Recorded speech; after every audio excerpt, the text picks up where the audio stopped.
मैं देख रहा हूं बहुत सारे हमारे समाजवादी पार्टी के नेता कन्नौज के जो आपके बीच में जहां जगह पाए हैं वहां बैठे हुए हैं और इस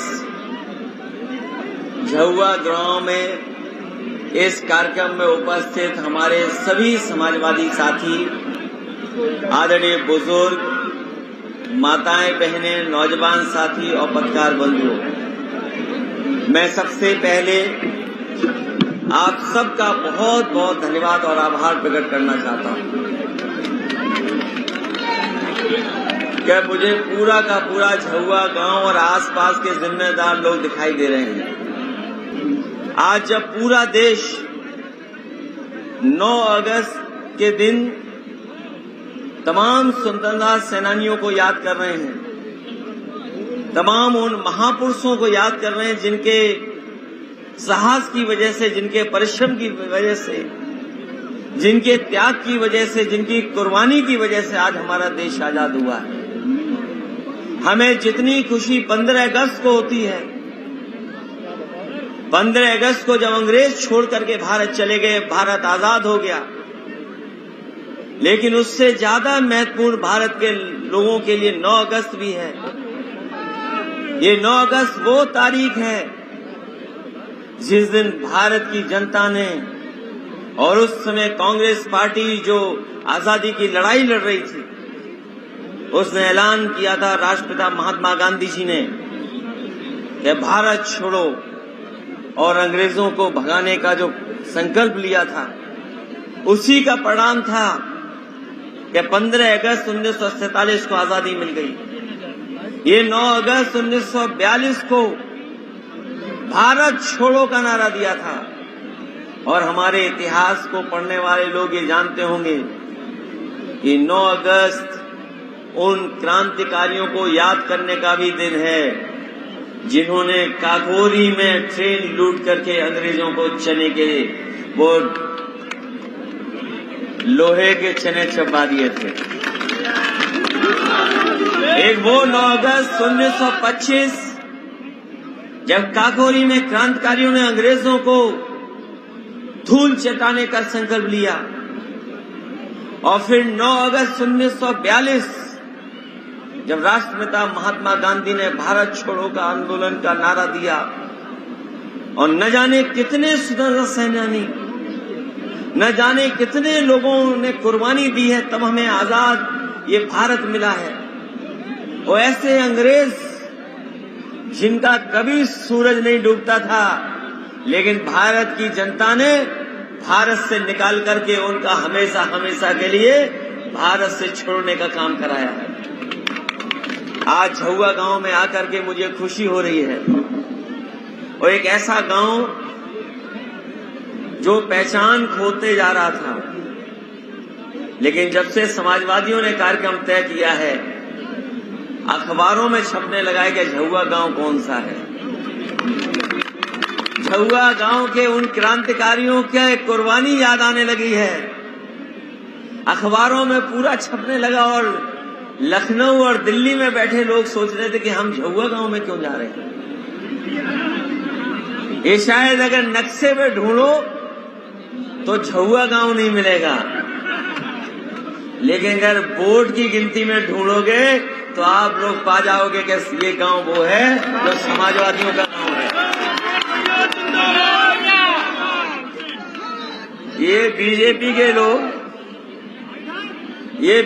के लोग पहलवान को आगे जाने दो, और तुमसे कहा था दूध लेके आओगे गांव घर से, हमने इनसे कहा जाओ घर से दूध लेके आओ हमारे लिए, ये गुलदस्ता लेकर के आ गए।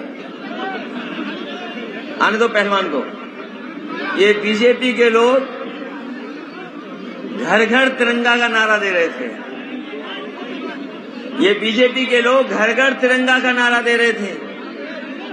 अगर आपको याद होगा, एक नारा इन्होंने और भी दिया था घर घर जाने का।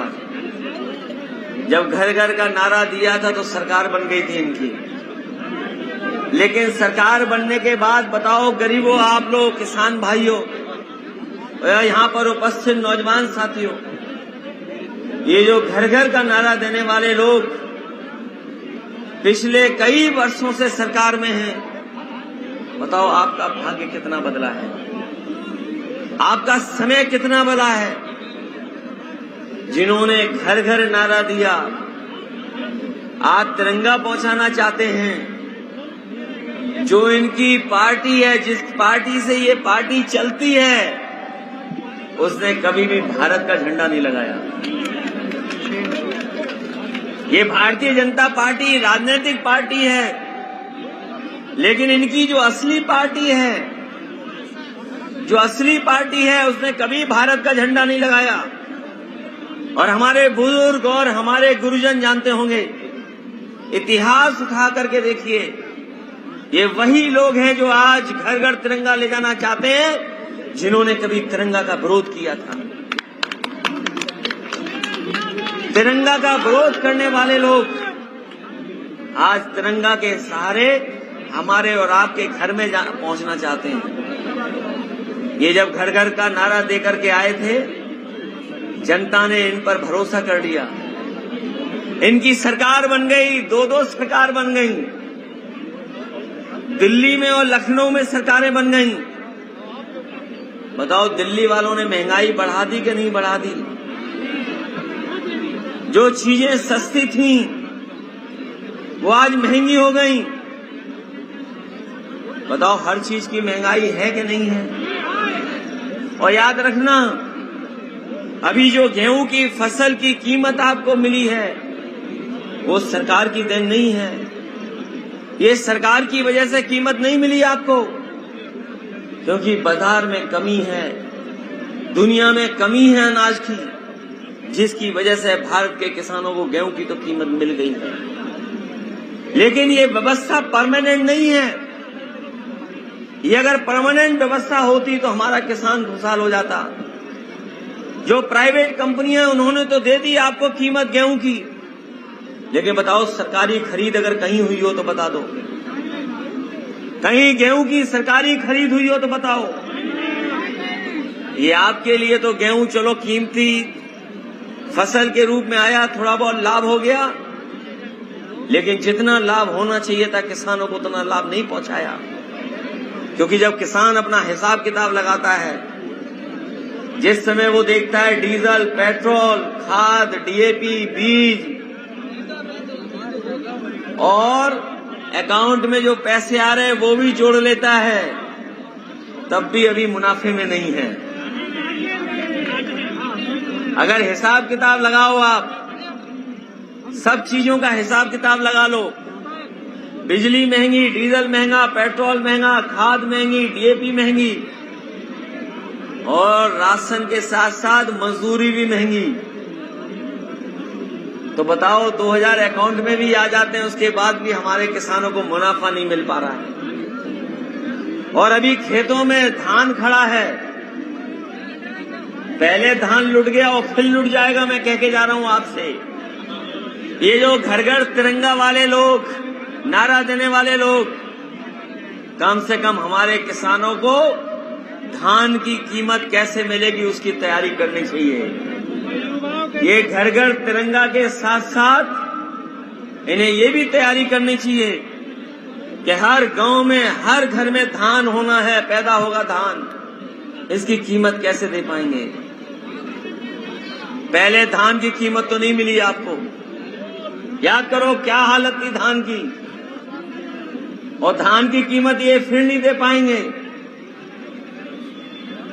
इसलिए हम कह रहे हैं, जब घर घर तिरंगा का नारा दे रहे हो तो कम से कम घर घर धान की कीमत भी सही पहुंचा देना। जब धान का बोरा आए तो उसकी जो कीमत है, एमएसपी तय है, वो पहुंचा देना। और कम से कम याद रखो, यहीं गोसाईगंज में आए थे देश के प्रधानमंत्री और कह के गए थे कि हम धान का या फसलों की दुगनी दे देंगे मुनाफा, दुगनी आय बढ़ा देंगे। हमारे बुजुर्ग तो नहीं हिसाब किताब लगा पा रहे होंगे, तो बताओ नौजवान साथियों, आप हिसाब किताब लगाओ कि आपकी आय दोगुनी हो गई कि नहीं हुई। और फिर जिन्होंने नारा दिया, और कभी भी आप उनके भाषण सुन लेना, जब वो भाषण देते हैं तो सबसे पहले भारत माता की जय बोलते हैं। बताओ बोलते हैं कि नहीं बोलते हैं? और ये अग्निवीर और अग्निपथ क्या योजना है? ये अभी तो फौज में आई है टेम्परेरी, ये फौज में आई है टेम्परेरी व्यवस्था। ये जो 2 स्टार लगा के खड़े हैं इनकी भी टेम्परेरी व्यवस्था हो जाएगी कुछ दिनों में। ये भी आउटसोर्स हो जाएंगे कुछ दिन बाद। कोई कल्पना कर सकता है कि फौज आउटसोर्स हो जाएगी? 4 साल की नौकरी, अग्निवीर, अग्निपथ। कोई कल्पना कर सकता था कि जो भारत माता की जय कर करके अपनी अब भाषण शुरू करते हो? और ये तो जमाना आजकल मोबाइल का है, गूगल का है। आप तिरवा वाला भाषण सुन लेना देश के प्रधानमंत्री जी का। बताओ भारत माता की जय बोल करके शुरू किया था कि नहीं शुरू किया था भाषण? और बताओ अग्निवीर कैसी व्यवस्था दे दी आपकी? आज तो फौज में है व्यवस्था, कल पीएससी में आएगी, पुलिस में आएगी, और सरकारी नौकरियों में तो आउटसोर्स आ ही गया है इंतजाम। ये बात मैं इसलिए कह रहा हूं 9 अगस्त के दिन जब हमारे लोगों ने भारत छोड़ो का आंदोलन किया, भारत छोड़ो का नारा दिया, तो आज समाजवादी लोग भी नारा दें कि उत्तर प्रदेश से भारतीय जनता पार्टी को भगाने का काम करेंगे, इन्हें हटाने का काम करेंगे। ये कहते हैं भारत छोड़ो आंदोलन में थे, इन्होंने पैसा जिनको कमवा दिया वो भारत छोड़ो आंदोलन चला रहे हैं। जिनको इन्होंने पैसा कमवा दिया, बड़े बड़े सेठ, नोटबंदी के बहाने इन्होंने रुपया छीन लिया सबका। कोई है ऐसा जिसका रुपया न छिना हो नोटबंदी में? बताओ। नोटबंदी में रुपया छीना आपका बैंक में जमा हो गया, बैंक से बड़े बड़े उद्योगपतियों को दे दिया, और उन्होंने भारत छोड़ो आंदोलन करके भारत छोड़ के चले गए सब। असली ये भारत छोड़ो आंदोलन कौन चलवा रहा है? बड़े बड़े उद्योगपतियों के लिए भारत छोड़ो आंदोलन कौन चलवा रहा है? ये बीजेपी वाले चलवा रहे हैं। और ये कहां के हैं सब लोग? पैसा ले गए कि नहीं ले गए आप? और ये कुछ दिन और रहे ये लोग, तो हम और आप लोगों को गुलाम बना दिया जाएगा। ये किसानों की सरकार नहीं है, ये बड़े बड़े सेठ लोगों की सरकार है, सेठ लोगों की। हमारी आपकी सरकार नहीं है। अगर हमारी आपकी सरकार होती तो आपकी गड्ढे वाली सड़क नहीं होती, जितनी चिकनी एक्सप्रेसवे है उससे बेहतर सड़क आपकी होती। ये वही सड़क है जो कभी समाजवादियों ने बनवाई थी, ये वही सड़क है जो समाजवादियों ने बनवाई थी, ये वही सड़क है जो समाजवादियों ने बनवाई थी। और बीजेपी वाले तो नकल भी नहीं कर पा रहे कि कैसे नकल की जाती है।